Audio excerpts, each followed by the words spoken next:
Baik, Assalamualaikum warahmatullahi wabarakatuh. Selamat pagi, salam sejahtera untuk kita semua. Di sini saya akan mempresentasikan rancangan aktualisasi yang akan saya laksanakan dengan judul Optimalisasi Kegiatan Pembelajaran melalui Penyusunan Bahan Ajar e-Modul yang Menarik dan Interaktif pada mata kuliah Bioteknologi Kesehatan Ikan, Program Studi D4 Bioteknologi Perikanan, Universitas Pendidikan Ganesha. Perkenalkan, nama saya Dewi Wulandari dengan mentor Dr. Gede Ari Yudasmara, kemudian coach Bapak Octasio Fahlevi.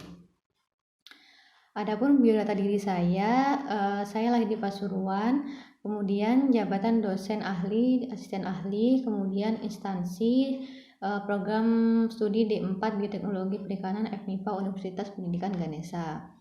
Adapun outline dari presentasi saya hari ini terdapat 10 pokok pembahasan.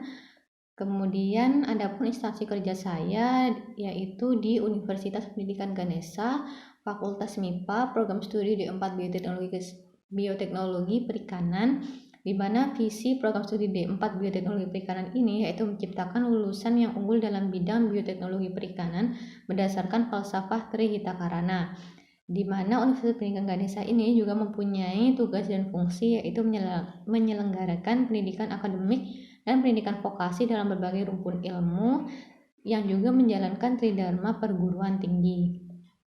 Adapun latar belakang saya dalam menentukan rancangan aktualisasi ini, di mana masa pandemi COVID-19 ini kegiatan pembelajaran dilakukan secara blended learning, di mana perlu penyesuaian serta inovasi dosen dalam mengajar supaya mahasiswa dapat memahami materi dan tetap termotivasi untuk belajar serta ketercapaian pembelajaran mata kuliah dapat terlaksana. Dan oleh sebab itu perlu penyediaan bahan ajar yang sesuai dengan kebutuhan mahasiswa dan perkembangan zaman demi menjaga kualitas pembelajaran agar tetap optimal. Adapun identifikasi isu yang saya dapatkan berdasarkan dari hasil observasi dan wawancara dengan Bapak Dr. Gede Ari Yudasmara dan Bapak Dr. Inyoman Dodi Prasetya selaku mentor dosen Prodi D4 Bioteknologi Perikanan serta sekretaris jurusan Biologi Perikanan, dan Bapak Dodi yang telah saya sebutkan tadi selaku koordinator program studi D4 Bioteknologi Perikanan, di mana mendapatkan 3 isu, yaitu belum optimalnya kegiatan pembimbingan tugas laporan akhir mahasiswa pada program studi D4 Bioteknologi Perikanan. Kemudian yang kedua, belum tersedianya bahan ajar e-modul yang menarik dan interaktif pada mata kuliah Bioteknologi Kesehatan Ikan. Dan yang ketiga adalah belum tersedianya SOP penggunaan alat-alat laboratorium, di mana 3 isu tersebut kemudian dianalisis menggunakan metode APKL, yaitu aktual, problematik, kelayakan, dan layak, di mana dari analisa ini didapatkan 2 isu yang memenuhi syarat dan 1 isu yang tidak memenuhi syarat karena tidak memenuhi asas layak. Kemudian dari 2 isu tersebut akan dinilai lagi dengan menggunakan metode urgency, seriousness, dan growth atau metode USG, dan didapatkan 1 prioritas isu yaitu belum sedianya bahan ajar e-modul yang menarik dan interaktif pada mata kuliah Bioteknologi Kesehatan Ikan. Nah, isu ini memiliki status yang sangat urgent karena apabila isu ini tidak segera ditindaklanjuti maka akan menimbulkan dampak negatif, yaitu mahasiswa tidak dapat memahami materi pembelajaran dengan maksimal dan nantinya akan berdampak pada ketercapaian CPMK. Selanjutnya, isu ini juga termasuk dalam status yang sangat serius karena akan berdampak pada proses kegiatan transfer ilmu yang tidak berjalan dengan maksimal dan optimal. Kemudian isu ini semakin penting untuk ditindaklanjuti mengingat program Merdeka Belajar yang bertujuan untuk menyiapkan mahasiswa untuk menghadapi perubahan sosial, dunia kerja, dan kemajuan teknologi yang pesat, sehingga kompetensi mahasiswa harus disiapkan untuk lebih sesuai dengan kebutuhan zaman.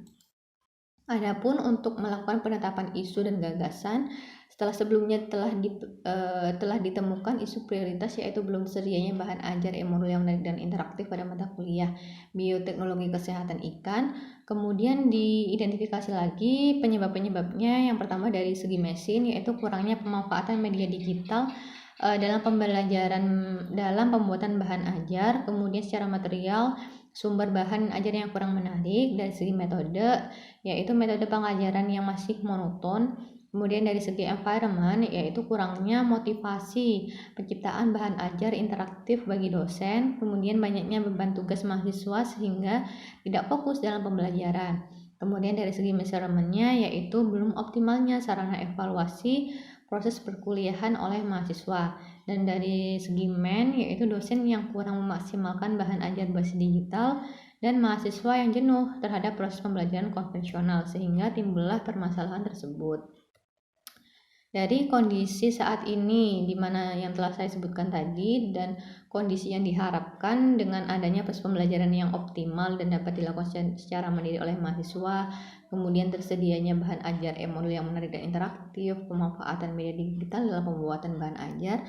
Dari kondisi saat ini dan kondisi yang diharapkan ini terjadi sebuah gap dan akhirnya menimbulkan sebuah gagasan kreatif yang dapat dilakukan, yaitu dengan melakukan optimalisasi kegiatan pembelajaran melalui penyusunan bahan ajar e-modul yang menarik dan interaktif pada mata kuliah Bioteknologi Kesehatan Ikan.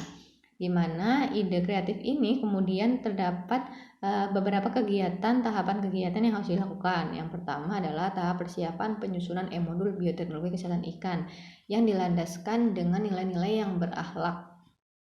Di mana subkegiatan yang dapat dilakukan yaitu dengan melakukan konsultasi kepada mentor dan koor prodi mengenai rencana penyusunan e-modul. Kemudian yang kedua adalah mendiskusikan RPS Bioteknologi Kesehatan Ikan dan rencana pembuatan e-modul ini dengan tim dosen pengampu mata kuliah. Kemudian tahapan yang kedua adalah menyusun e-modul Bioteknologi Kesehatan Ikan, di mana tahapan-tahapan sub kegiatan yang dilakukan terdapat 5, yaitu melakukan konsultasi kepada mentor dan tim pengampu mata kuliah mengenai penyusunan materi e-modul, kemudian pengumpulan referensi materi, mencari referensi video, kemudian menyusun materi sesuai e-modul yang telah disepakati oleh mentor dan tim pengampu mata kuliah, serta membuat kuis evaluasi. Dan tahapan yang ketiga adalah melakukan evaluasi dan review ahli, dan terdapat 4 subkegiatan, yaitu melakukan konsultasi mengenai sasaran review ahli dan kepada mentor dan menyusun lembar validasi untuk review ahli, kemudian menghubungi ahli untuk melakukan review e-modul, kemudian proses evaluasi dan review oleh ahli, kemudian melakukan perbaikan sesuai dengan yang disarankan oleh ahli.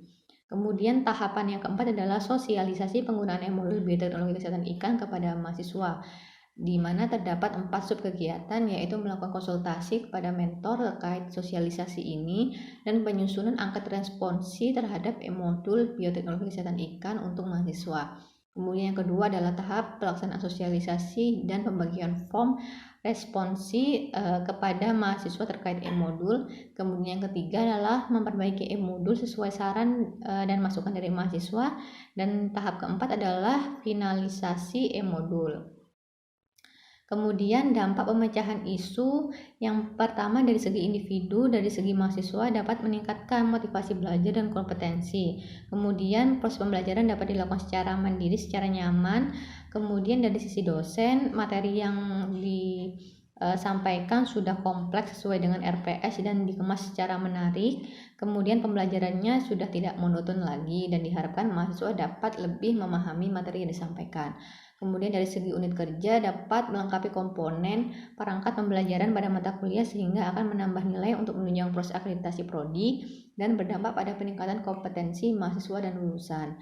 Kemudian dari segi masyarakat dalam hal pengguna lulusan, penciptaan lapangan kerja baru dan kebermanfaatan ilmu kepada lingkungan masyarakat.